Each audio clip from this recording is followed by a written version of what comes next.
अस्सलाम वालेकुम। कैसे हैं आप सब? उम्मीद करती हूँ आप सब अच्छे होंगे, अपने अपने कामों में मसरूफ़ होंगे, खुश होंगे। और अगर नहीं भी हैं, अगर कहीं मसरूफ़ भी हैं, तो भी मैं आप सब लोगों को जो है वो खुशामदीद कहती हूँ अपने चैनल में। फ़रहीन सग़ीर के साथ आप देख रहे हैं मिस जजमेंटल। अगर पाकिस्तानी ड्रामों की बात की जाए तो हम देखते हैं कि कुछ पाकिस्तानी ड्रामे ऐसे ज़हन में आते हैं जिनका मतलब आउट ऑफ नोवेयर जिनको इतनी इतनी जो है वो हाइप मिली कि उनकी जो टीआरपीज़ हैं वो बूम कर गई। मतलब अब मैंने अपने इससे पहले वीडियो में भी बात करी थी कि कुछ ऐसे ड्रामाज़ हैं पाकिस्तान के जिनकी ना स्टोरी लाइन थी ना कुछ था, बट स्टिल वो ड्रामाज़ जो हैं वो अपनी एक छाप छोड़ गए हैं जो है ऑडियंस के माइंड पर। अगर मैं मतलब उनके बारे में बात की जाए तो हर दूसरे बंदे को वो पता होता है, और सिर्फ पाकिस्तान में ही नहीं, इंडिया में भी और दीगर दूसरे मुल्कों में भी उन ड्रामाज़ ने जो है वो एक अच्छा खासा जो है अपना नाम बनाया। लेकिन मेरे लिए, मुझे नहीं पता बाकियों का, पर मेरे लिए ड्रामे की स्टोरी जो है ना वो होना, ड्रामे में स्टोरी होना बहुत मैटर करता है। अगर आप बहुत बड़े-बड़े नामों के साथ कोई ड्रामा बना रहे हैं लेकिन इसकी स्टोरी ज़ीरो है, जैसे मैंने पिछले वीडियो में भी आपने बताया कि जैसे हमसफ़र जैसा ड्रामा है कि स्टोरी मतलब देयर इज़ नथिंग। वही हसद, जलन और वही इसी किस्म की जो है वो कहानियाँ और सास-बहू के मसले-मसाइल। अगर यही स्टोरी है, बस नाम बड़े हैं, आपने एक अच्छी ओएसटी डाल दी, बड़े-बड़े घर दिखा दिए, तो वो ड्रामा हिट हो जाएगा। लेकिन ये चीज़ें सही नहीं हैं। अब इसमें कुछ हाथ जो है वो हमारी शायद ऑडियंस का भी है कि वो ऐसे ही ड्रामे पसंद करती है, जिसमें इस किस्म का रोना-धोना और फ़साद और जलन और चालाकियाँ और घरेलू की चीज़ें दिखाई जाएँ, धन भावच के फ़साद हो रहे हैं, तलाक़ें हो रही हैं, दूसरी शादियाँ हो रही हैं, एक्स्ट्रा मैरिटल अफ़ेयर्स हो रहे हैं, तो ही वो ड्रामे चलेंगे। हमारी ऑडियंस वही ड्रामे देखना चाह रही है, तो हमारी ऑडियंस का टेस्ट भी मुझे लगता है कि ना थोड़ा-सा अंडर डेवलप्ड है। हमें ज़रा आगे बढ़ना चाहिए इन ड्रामों से। और आज की वीडियो में मैं आप लोग को ऐसे 5 ड्रामे बताऊँगी जिनको वो हाइप नहीं मिली या जिनको वो फ़ेम नहीं मिली जो वो डिज़र्व करते थे। उन्होंने सोसाइटल टैबूज़ को छेड़ा, उसके उसके बारे में बात करी, पर अनफॉर्च्युनेटली अनफॉर्च्युनेटली क्योंकि हमारी ऑडियंस जो है वो इतने अभी शायद उस मेयार पर पहुँची नहीं है कि वो एक अच्छे ड्रामों को एप्रिशिएट कर सके। उनके लिए वही रोना-धोना, मसले-मसाइल जो हैं, या ये भी मैं कहूँ कि यही इसी किस्म के ड्रामे जो हैं, ये जंग-फ़साद वाले जो है, ये बहुत ज़्यादा बनते हैं, इसलिए हमारी ऑडियंस अट्रैक्ट भी उन्हीं की तरफ होती है। और एक अच्छी ढंग की बेहतर स्टोरी लाइन वाले ड्रामे इतने कम हैं, शायद 10 में से कोई एक ड्रामा ऐसा निकलता हो जिसकी स्टोरी लाइन में वाक़ई कोई मैसेज होता है, कोई कॉन्टेक्स्ट होता है, जिसको देख के आप बोलें कि हाँ यार, कुछ देखा है, कुछ मयारी चीज़ हमने अपने टीवी पर देखी है। तो अगर सबसे पहले मैं बात करूँ, ये मैं उस ड्रामे की बात कर रही हूँ, ये मेरा पर्सनल फ़ेवरेट ड्रामा है, और इस ड्रामे की हाइप को एक इंतहाई ओवररेटेड ड्रामे ने मार दिया था। मतलब मैं कहती हूँ इस ड्रामे को जितना रिकॉग्नाइज़ करना चाहिए, रिकॉग्निशन जितनी उसको मिलनी चाहिए, उतनी इस ड्रामे को नहीं मिली। और इस ड्रामे की सबसे बड़ी बदकिस्मती है कि शायद ये एक ऐसे ड्रामे के साथ ऑन एयर हो गया जो कि उस दूसरे ड्रामे ने, मेरे पास तुम हो ड्रामा की मैं बात कर रही हूँ, कि मेरे पास तुम हो ने अलिफ ड्रामे का जो है वो सारा हाइप खा लिया। अलिफ ड्रामा एक ऐसा ड्रामा है जिसकी ना सिर्फ स्टोरी बल्कि उसकी एक्टिंग, उसकी कैरेक्टराइजेशन, उसकी पिक्चराइजेशन, उसके डायलॉग, सब में वो ड्रामा जो है वो A1 है। वो ड्रामा इतना प्यारा, उसमें जो हमजा अली अब्बासी, सजल अली की एक्टिंग, कुबरा खान, एहसन खान का जो रोल था उसमें, फिर मंजर सहबाई साहब की एक्टिंग, उसमें उनकी जो छोटे-छोटे डायलॉग्स थे, जो ड्रामे की पिक्चराइजेशन थी, टर्की और पाकिस्तान में वो ड्रामा शूट हुआ है। और उसमें फ़ारुख हसन साहब के बेटे बालात साहब भी थे, जो है वो उन्होंने रोल किया था। हमजा अली अब्बासी के वो बचपने का रोल उन्होंने किया था। इतना प्यारा ये ड्रामा है अगर आप देखा जाए तो, कि किस तरह 2 अलग-अलग बैकग्राउंड से ताल्लुक़ रखने वाली ज़िंदगियाँ जुड़ती हैं, और उसमें स्पिरिचुअलिज़्म इतना ज़्यादा था। जैसे मैं बता रही हूँ कि ना सिर्फ ड्रामा बल्कि इसकी स्टोरी, अगर इसकी एकदम स्टार्टिंग से स्टार्ट करें तो अलिफ की ओएसटी शुजा हैदर ने इतनी प्यारी ओएसटी गाई है, वो इतनी प्यारे उसके लिरिक्स हैं उसके ओएसटी के। तो आप सबसे पहले वहाँ से स्टार्ट करें, आप जाएँ, आप उसकी ओएसटी सुनें, आप उसकी पोस्टर्स देखें, उसके बाद आप इस ड्रामा देखें। इस ड्रामे में हमजा अली अब्बासी ने क़ल्ब मोमिन का रोल निभाया है, जो कि एक मशहूर जो है वो एक टीवी स्टार हैं पाकिस्तान के। और सजल अली जो हैं वो एक स्ट्रगलिंग एक्ट्रेस दिखाई है, जिनका भाई मर जाता है, और उनके भाई को जो बहुत शौक होता है एक्टिंग करने का, पर वो नहीं कर पाता। अनफॉर्च्युनेटली वो बीमार हो जाते हैं, और बीमारी के बाद वो मर जाते हैं। तो फिर उसके बाद सजल अली की स्ट्रगल दिखाई है कि 2 बहुत डिफरेंट बैकग्राउंड से ताल्लुक़ रखने वाले लोगों की ज़िंदगी आपस में टकराती हैं, और किस तरह जो है उसमें वो लोग आपस में एक-दूसरे से कनेक्टेड होते हैं, और किस तरह उसमें उन्होंने अल्लाह और हमारे मज़हब का टच दिया है। इतनी खूबसूरती से उन्होंने उस ड्रामे में चीज़ें बताई हैं कि किस तरह हम स्पिरिचुअली जो है वो कनेक्ट करते हैं अपने गॉड के साथ, अपने रिलीजन से। अगर आप लोगों को एक बहुत ही अच्छा और म्यारी ड्रामा देखना है तो प्लीज़ आप अलिफ देखिए। अलिफ को वो रिकॉग्निशन नहीं मिली। मैं बहुत ज़्यादा जो है इस बात पे अफ़सोस मुझे हमेशा ज़िंदगी भर का रहेगा कि जितना इसको मिलना चाहिए था, जितना इसको हमें इसको जितनी हाइप क्रिएट करनी चाहिए थी ना, हमने उसकी शायद 10% भी नहीं करी अलिफ की, क्योंकि मेरे पास सोमो ड्रामा के साथ जो है ये ड्रामा ऑन एयर हो गया था और तमाम लोगों का जो तवज्जो है वो मेरे पास सोमो की तरफ चली गई थी। तो इस ड्रामे का बिल्कुल सारा चार्म ही मर गया। तो जाइए आप अलिफ ड्रामा देखिए। दूसरी जो मैं ड्रामे की बात करना चाह रही हूँ वो इंतहाई एक बहुत ही ज़्यादा सीरियस मैटर पे उस ड्रामे को बनाया गया था, जो है दिल ना उम्मीद तो नहीं। इस ड्रामे की कास्टिंग में यमुना जैदी और वहाज अली साहब हैं और ये ड्रामा जो है ये basically child labour, human trafficking और चाइल्ड अब्यूज़ के इर्द गिर्द घूमता है और इतनी इंटेंस इसकी स्टोरी है कि मैं आपको बता नहीं सकती। इसमें भी यही है कि यमुना जैदी और वहाज अली जो है वो बचपन के दोस्त होते हैं और बहुत ही गरीब फैमिली से उनका ताल्लुक होता है। यमुना जैदी के फादर जो हैं वो उसकी शादी एक बड़े उम्र के आदमी से कर देते हैं जो कि उसे एक कोठे पर बेच देता है और वहाज अली जो है वो जहाँ रहता है वहाँ पे तो बहुत जुल्म तशद्दुद दिखाते होता है। फिर वो वहाँ से भागता है, वो जाकर एक साहब जी के घर में काम करना शुरू कर देता है, वहीं पे बड़ा होता है और फिर ये दोनों टकराते हैं। यमुना जैदी की पूरी वो एक कोठे वाली लाइफ दिखाई है कि वो कहाँ से कैसे बच के निकलती है, कैसे पूरी ह्यूमन ट्रैफिकिंग के ऊपर ना उन्होंने ये काम किया है और इतनी खूबसूरती से ये ड्रामा बनाया है। मैं आपको बता नहीं सकती कि ये ड्रामे में इतने ज़्यादा उन्होंने इम्पोर्टेंट इश्यूज़ को हाईलाइट किया है, लेकिन बात सारी है क्योंकि उसमें सास बहू जंग का फसाद नहीं था, उसमें तलाक़ें नहीं थी, उसमें एक्स्ट्रा मैरिटल अफेयर नहीं था, उसमें एक शौहर की 2 बीवियाँ नहीं थी, उसमें एक अंकल का जो है वो 2 आंटियों का एक अंकल पर दिल नहीं आया हुआ था। इस वजह से इन ड्रामों को कोई हाइप नहीं मिलती। तो आप प्लीज़ दिल ना उम्मीद देखिए और आप लोग को इस बात को समझ में आएगा कि हमारे पास आज भी जो है वो अच्छे स्क्रिप्ट राइटर्स, अच्छे स्टोरी टेलर्स मौजूद हैं। बात सारी ये है कि अगर वो बेचारे कुछ अच्छा काम करते भी हैं तो उनको हम उस तरह से नहीं पहचानते जिस तरह वो पहचान नहीं दे पाते जिस तरह हमें उन्हें देनी चाहिए।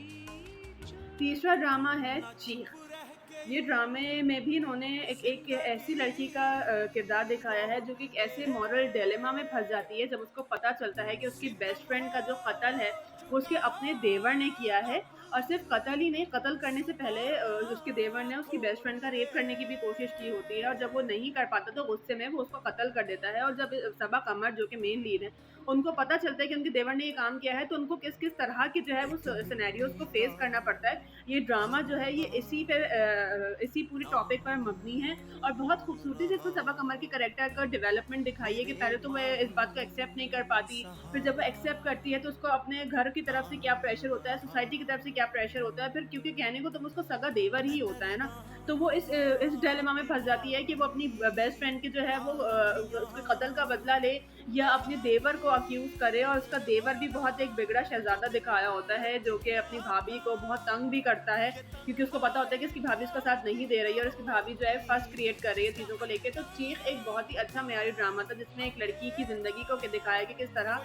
360 डिग्री बदलती है उसके दोस्त के कत्ल होने के बाद।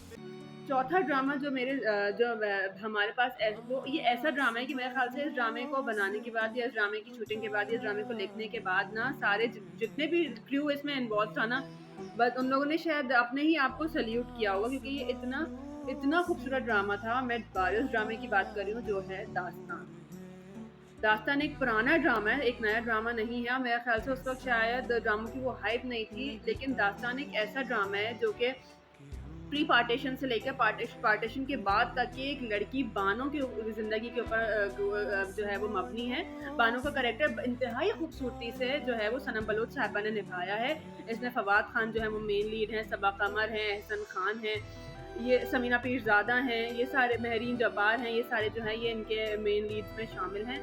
और जो बानो की स्टोरी है ना, इतनी दर्द भरी स्टोरी, इतनी खूबसूरत स्टोरी है। बानो कुद्सिया के ही नॉवल का लिखा के नॉवल के ऊपर ये ड्रामा बनाया गया है, लेकिन इस ड्रामे की पिक्चराइजेशन जिस तरह उन्होंने दिखाया है कि 1947 से पहले के क्या हालात थे बड़े सग़ीर के और किस तरह जो है वो जुल्म हुआ 1947 में जब हम अलग हुए इंडिया से, और किस तरह जो है वो बानो की ज़िंदगी जो है वो खोज एकदम बदल जाती है जब उसकी अपनी माँ उसको गला दबा के मारने की कोशिश करती है, लेकिन अनफॉर्चुनेटली या पता नहीं फॉर्चुनेटली वो बच जाती है और उसके बाद जो उसकी ज़िंदगी में तबाही आती है वो पाकिस्तान नहीं पहुंच पाती, उसकी फैमिली पाकिस्तान ट्रैवल करके चली जाती है और वो इंडिया में फंस जाती है। फिर उसको एक सिख बंदा उठा लेता है, वो उससे ज़बरदस्ती शादी कर लेता है, उससे बच्चे हो जाते हैं और फिर किस तरह वो दर दर की ठोकरें खाते हुए पाकिस्तान पहुंचती है। फवाद खान उसका फियांसे होता है, वो अपने फियांसे से मिलती है तो उसको पता चलता है कि उसकी भी कहीं और एंगेजमेंट हो गई। इतना कोई ब्यूटीफुल ड्रामा है ना वो, एक तो सिर्फ ब्यूटीफुल नहीं है, वो ड्रामा बहुत ट्रेजिक है। मतलब इतनी ट्रेजेडी उस ड्रामे में दिखाई है, लेकिन हमें उस ड्रामे को देख के मुझे एटलीस्ट समझ में आया कि कितना दुख, दर्द और मुसीबतों के साथ हमें ये मुल्क मिला है। और सिर्फ हमारे बड़ों ने नहीं, कितने आम लोगों ने, कितने आम लड़कियों ने जो है वो कुर्बानी दी थी इस मुल्क के आज़ाद होने में। और इस ड्रामे में इतनी खूबसूरती से उसको बताया गया है किस तरह जो है वो हस्बानों को, उसकी सनम बलोच की जो फैमिली है उसको मार दिया जाता है। वो बेचारी दर बदर घूमती है, उसके जो बच्चे कुछ लोग होते हैं ख़ानदान के, उनको ढूंढने के लिए वो बेचारी वो पाकिस्तान चले जाते हैं। उसको कुछ नहीं पता होता कि कहाँ है कहाँ नहीं है, लेकिन उसके दिल में हुब्बुल वतनी का इतना जज्बा होता है कि वो बस पाकिस्तान जाना चाहती है किसी भी तरह। वो और उसका एंड देख के ना तो आप लोग मेरे ख्याल से रोने लगेंगे। मतलब मैंने जब उस ड्रामे का एंड देखा था ना, आई वाज लाइक यार ये क्या ड्रामा है। मैं अभी बात भी कर रही हूँ तो मुझे गूज़बम्स आते हैं उस ड्रामे की बात करते हुए। वो ड्रामा इतना खूबसूरत था, तो प्लीज़ आप दास्तान ड्रामा ज़रूर देखिए। ये पाकिस्तानी ड्रामा मेरे ख्याल से इंडिया में भी दिखाना चाहिए, क्योंकि सिर्फ इसलिए नहीं कि हमारे प्रॉब्लम्स हाईलाइट, लेकिन इसलिए कि ये ड्रामा वाकई हकीकत पर से बहुत करीब है ये ड्रामा अगर देखा जाए तो। ये दास्तान drama is like most beautiful drama जो मैंने देखा। और आखिर में जो मैं आपके पांचवा ड्रामा जो मैं आपको रिकमेंड करना चाहूँगी वो ड्रामा है शहरेज़ाद। ये ड्रामा मैं जानती हूँ, ये ड्रामा फिर फेमस था कंपैरेटिव, वो अगर कंपैरिजन किया जाए हमारा और ड्रामों के हिसाब से, तो शहरेज़ाद को फिर वो थोड़ी बहुत पहचान मिली जो उसको मिलनी चाहिए थी, क्योंकि और ये डिज़र्व भी करता था। इसको भी कहीं ज़्यादा, इससे ज़्यादा रिकॉग्नाइज़ करना चाहिए था। माहिरा खान का कैरेक्टर इतनी खूबसूरती से इस ड्रामे में डेवलप किया गया था कि किस तरह वो एक रिच स्पॉइल्ड ब्रैट होती है और वो जो है वो एक लड़के के प्यार में पड़ जाती है। वो लड़का भी बहुत अच्छा होता है, अच्छा अमीर घराने का होता है, दोनों की शादी भी हो जाती है, लेकिन वो लड़का किस तरह इसके साथ धोखाधड़ी करता है और इसके पास सब होने के बावजूद ना ये वो लड़का उसको एक्सेप्ट नहीं कर पाता, not as a wife, not as soulmate. और उस लड़की को जो लड़की पसंद आती है वो इतनी बड़ी उम्र की एक औरत होती है और माहिरा खान बिल्कुल टूट जाती है ये बात जान के कि मेरे मियाँ का जो है वो अफेयर चल रहा है, वो किसी और से शादी करना चाहता है। और उसके बाद जो उसके एक पूरी जर्नी है ना अल्लाह की तरफ, कि किस तरह वो इतनी बड़ी ठोकर लगने के बाद अल्लाह की तरफ आती है कि मैंने क्या किया अपनी पूरी ज़िंदगी। उसको कुरान तक पढ़ना नहीं आता होता, माहिरा खान को ड्रामे में ये दिखाया है। और उसकी नानी जो है वो उस बेचारी को ना बार बार ये बात अपनी बेटी को ये बात समझा रही होती है कि तुम इसे दीन की तालीम दिया करो, पर उसकी उनकी माँ बहुत ज़्यादा मॉडस्पॉट होती है तो उन्होंने अपने बच्चे को भी वैसी परवरिश की होती है। और जब उसके साथ ये ठोकर लगती है तो किस तरह ये अपने जो है वो एक जर्नी शुरू करती है टुवर्ड्स स्पिरिचुअलिज्म और टुवर्ड्स अल्लाह, और किस तरह वो पहुंचती है और एंड में कितना उसको साबिर शाकिर दिखाया है। इतनी अच्छी उसकी डेवलपमेंट है माहिरा की, और माहिरा की एक्टिंग भी इस ड्रामे में बहुत अच्छी है। तो मैं आपको रिकमेंड करती हूँ कि आप शहरेज़ाद भी देखें। ये वो ड्रामा है जो इंतहाई अंडररेटेड है।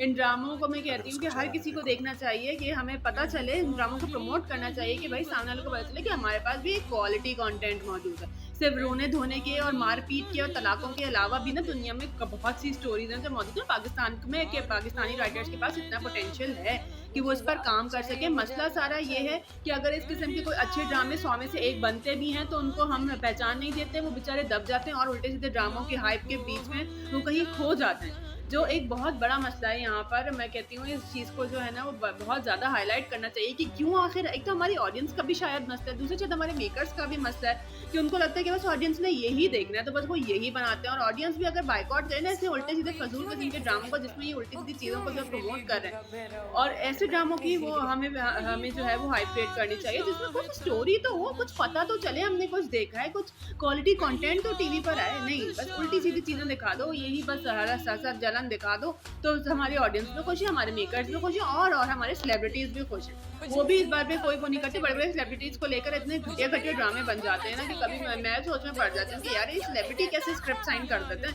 मतलब इन पे तो ये इनकी सोशल रिस्पॉन्सिबिलिटी है कि भाई आप जो भी दिखा रहे हैं टीवी पर अब वो लोग जो है वो कैच करेंगे, लेकिन नहीं, हमारे सेलिब्रिटीज़ बस चंद पैसों के खातिर जो है वो उल्टे ड्रामास कर लेते हैं। खैर बहरहाल ये थी मेरी टॉप 5 रिकमेंडेशंस उन ड्रामों की जो बहुत अंडररेटेड थे, लेकिन मुझे लगता है कि सबको देखने चाहिए। आपके जहन में भी कोई ऐसे ड्रामा हो तो प्लीज़ मुझे सजेस्ट करिएगा, मैं लाजमी देखूंगी। इसी के साथ फरीन सजीब को दीजिए इजाज़त। अल्लाह हाफ़िज़।